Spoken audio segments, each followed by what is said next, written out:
Bueno, hola a todos, yo soy Patricia Domínguez Dorado y soy de aquí de Santiago y me toca hablar de la fractura del malero peroneo.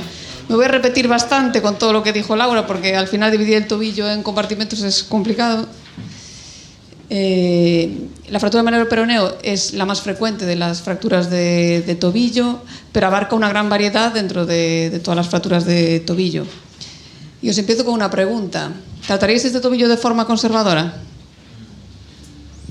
A priori podemos pensar que parece una fractura estable, oblicua, pero si ampliamos la imagen vemos que tiene un poquito más y con el taco un poquito más.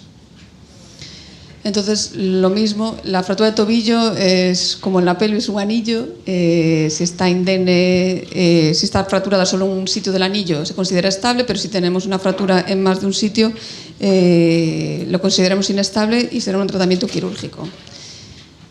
Para ello tenemos que, como bien dijo Laura, basarnos en las clasificaciones, pero no para volvernos locos a la hora de cómo clasificar una fractura, sino para entender el mecanismo lesional y pensar en las posibles lesiones asociadas que podemos tener.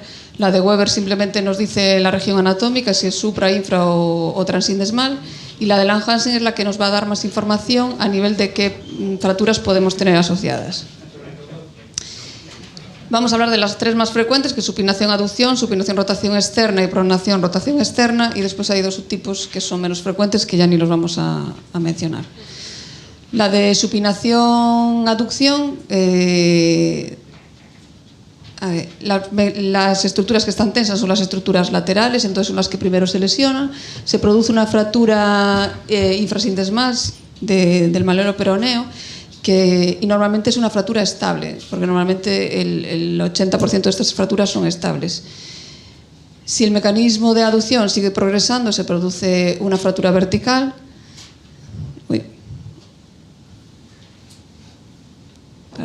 Una fractura vertical por impacto y lesiona, bueno, no me corro el vídeo. Y se produce una lesión por impacto de la tibia y del astrágalo. La más frecuente de todas con diferencia es la supinación-rotación externa y es la que más dudas nos va a generar a la hora de saber si es quirúrgica o no quirúrgica y supone el 85% de todas las fracturas de tobillo y las más frecuentes de las fracturas aisladas de peroné. En esto se produce primero una lesión, también está en supinación y se produce la que está tenso, es la estructura lateral. Se lesiona el ligamento tibiofibular anterior en estadio 1, que es un estadio que no se ve radiológicamente, y después se produce una fractura oblicua del malelo peroneo que va adelante hacia atrás, y aquí sería una fractura, si se queda en este estadio, una fractura estable, en estadio 2 de supinación-rotación externa.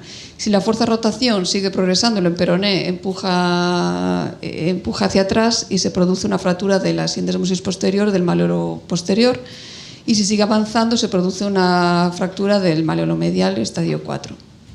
Y por último, la fractura de rotación externa, un Weber C. En esto, la estructura que está tensa es las estructuras mediales, está en pronación, y lo primero que se produce es una lesión del ligamento deltoideo, un arrancamiento o una fractura transversa del malelo medial. Si sigue progresando la fuerza, se rompe el ligamento tibiofibular anterior, y posteriormente, si sigue progresando, sube por la membrana interósea hasta un punto en que el peroné cede y llega a romper el peroné siempre en un punto más alto de la sindesmosis. Siempre es una fractura suprasindesmal y siempre es inestable. A veces tenemos que ir a buscar la fractura, como bien dijo Laura, encima del tobillo, o sea, hasta el malelo proximal. Entonces, con todo esto lo que quiero tal es que tenemos que fijarnos siempre en la primera impresión de la radiografía, pensar en la clasificación, no para clasificar, sino para pensar en qué lesiones asociadas podemos tener que no se nos convierta en una fractura inestable, que no se nos pase desapercibida. Entonces volvemos a esta imagen, vemos que es una fractura oblicua de malelo peroneo, podemos pensar que es una supinación-rotación externa, y si ampliamos la imagen vemos que tiene una afectación del malelo posterior sin afectación del malelo medial, con lo cual sería una supinación-rotación estadio 3. Si vemos esta fractura, lo primero que se nos viene es una fractura del malelo posterior. Lo siguiente, pensamos en la clasificación. ¿Qué fracturas pueden tener una fractura del malelo posterior? Pues una supinación-rotación externa o una pronación-rotación externa. Como no tenemos una fractura baja del malelo peroneo, descartamos la supinación. Entonces, si nos fijamos bien en la imagen, vemos que tenemos un arrancamiento ahí del deltoideo. Y si pedimos una fractura a nivel de la rodilla, vemos que tenemos una fractura de pronación, rotación externa, tipo 4 o un Maisonneuve. ¿Y cómo detectamos la inestabilidad? Que es la clave de saber si es quirúrgico o no. Pues clínicamente es lo inicial que tenemos. Entonces, ver el examen físico, ver el hematoma, el dolor a nivel de la tibia, de la sindesmosis baja, ver la lesión del ligamento, o sea, el dolor a nivel del ligamento deltoideo. Y en las proyecciones radiológicas, la más importante es el aumento del espacio claro medial. Las pruebas de estrés en el momento de la fractura aguda son muy difíciles de valorar y se valora sobre todo en quirófano. Estos son los ángulos que ya dijo Laura, el espacio claro articular que sea simétrico, que el espacio claro medial no sea más de 4 milímetros, el ángulo talocrural que nos va a decir sobre todo el acortamiento del peroné, la inclinación talar, la línea de Shendon, que se debe estar continuo el peroné con el astrágalo y nos va a decir también el acortamiento del peroné y la anchura sindesmóstica o superposición tibio-peronea. Tenemos que estar ahí fijándonos bien, a ver de un espacio claro medial aumentado, ver posibles signos de que tengamos una lesión asociada, como un doble contorno en la radiografía o el signo de montañas brumosas que nos hacen pensar en una fractura malleolo posterior. Y si decidimos estabilidad, ¿cuándo la decidimos? Pues en las fracturas tipo A de Weber, supinación, aducción, sin que tenga una afectación del lado medial, que son prácticamente todas. Y las fracturas tipo B de Weber, o es el estadio supinación, rotación externa, estadio 1 y 2. ¿Y qué hacemos en estas fracturas? Pues si no hay mobilización con férula y en cuanto permita el dolor y la tumefacción y el inicio de la carga. Tiene que ser un tratamiento conservador proactivo. Tenemos que repetir las placas en carga y valorar que realmente es una fractura estable. Si es una fractura inestable, siempre es un mejor tratamiento con un tratamiento quirúrgico. Tenemos que valorar, decidirnos por los criterios de inestabilidad que hablamos antes de radiológicos. Y tenemos que tener en cuenta que un desplazamiento simplemente de 1 milímetro en el astrágalo produce una disminución del área de contacto muy amplia, con lo que se produce una artrosis precoz. En las fracturas tipo A infrasindesmales tenemos que utilizar una placa de tercio de caña pequeña o una placa gancho, o un cerclaje fibroso o un tornillo retrógrado, cuando son quirúrgicas. Las fracturas tipo B son un trazo oblicuo que normalmente se reduce con tracción y rotación interna. Tenemos que fijar el fragmento de Wastaph y la sindesmosis anterior. Y normalmente se fija con una placa de neutralización y con tornillos interfragmentarios. ¿Cómo se coloca la placa? Pues puede ser una placa lateral, que es la más habitual, que es la que estamos más acostumbrados, un abordaje directo. Tiene la ventaja de que es mucho más fácil de colocar y la desventaja de que precisa más retiradas de material por molestias en la piel. La placa posterior es más sólida biomecánicamente. Los tornillos, la ventaja es que nunca los vamos a meter intraarticulares, pero produce una irritación de los peroneos y es más difícil colocar los tornillos. Las fracturas tipo C suprasindesmales, que son siempre inestables, es muy importante restaurar la longitud y la rotación del peroné. Hay que reducirlo bien en la cisura y la fijación de la sindesmosis. Para eso nos tenemos que fijar en el ángulo talocrural otra vez y la línea de Shendon. ¿Y cuál es el momento de la cirugía?